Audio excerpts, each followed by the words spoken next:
Madame, monsieur, bonsoir, bienvenue, voici vos infos du soir. Et des dictons traditionnels mis en image sous toutes les formes et dans tous les sens. C'est l'exposition que nous propose ce soir Samia Harissi. Qaloun Assizman est à découvrir dans sa chronique à la fin de cette édition, au même titre que le reste de l'actualité culturelle. Place à présent à l'actualité culturelle avec, comme tous les jeudis, Samia Harissi. Bonsoir Samia. Et pour commencer, une expo consacrée au verbe d'entendre. Tout à fait, une exposition vraiment exceptionnelle, on va dire, et à plus d'un titre. D'abord, elle est très drôle. Elle met en image des dictons, un peu oubliés à l'aide d'installations d'objets complètement insolites et en fin de vie. Ensuite, elle est didactique puisqu'elle fait découvrir ce patrimoine oral immatériel aux jeunes générations. Et enfin, elle est écologique puisqu'elle est exclusivement constituée de matériaux de recyclage. Et ce qui a donné cette idée à l'artiste Hicham Soulahi, c'est tout simplement les proverbes marocains qui sont comme on le sait, très imagé. Voilà, j'espère que je vous aurai donné envie de faire un tour à la Villa des Arts de Casablanca pour découvrir Qaloun Assizman, traduisez dictons d'autrefois.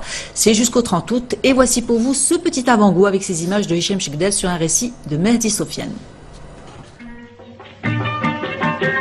Des dictons connus de tous, transcrits en images, en collages ou en installations. Un voyage passionnant dans l'univers des proverbes ancestraux marocains. Dans Qaloun Assizman, l'artiste Hicham Soulahi, architecte de son état, a fait d'une pierre deux coups, mettre en valeur des expressions bien de chez nous en utilisant des objets de récupération.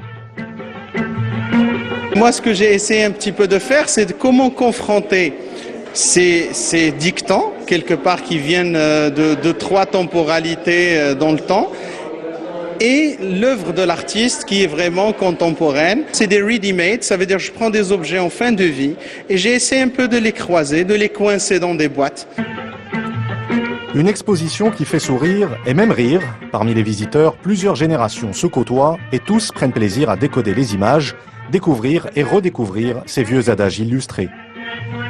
Ça permet aux jeunes d'aujourd'hui qui ont entre 16 et 30 ans et qui ne connaissent pas forcément ces proverbes, de se les approprier. Et en même temps, le traitement est un traitement ludique, c'est-à-dire qu'on parle de ce patrimoine immatériel, de ces proverbes, et en même temps, c'est le recyclage. L'artiste, on va dire l'architecte Hicham Soulahi, a recyclé des objets de la vie quotidienne. Un recyclage qui permet en plus de préserver un patrimoine culturel immatériel. Certaines œuvres mettent en scène très concrètement des situations quotidiennes, des travers sociaux, des non-dits, bref, une transmission ludique et intelligente des expressions qui n'ont rien perdu de leur authenticité. Moi j'aime particulièrement le Kokal Khohidawi, Kodawarasu.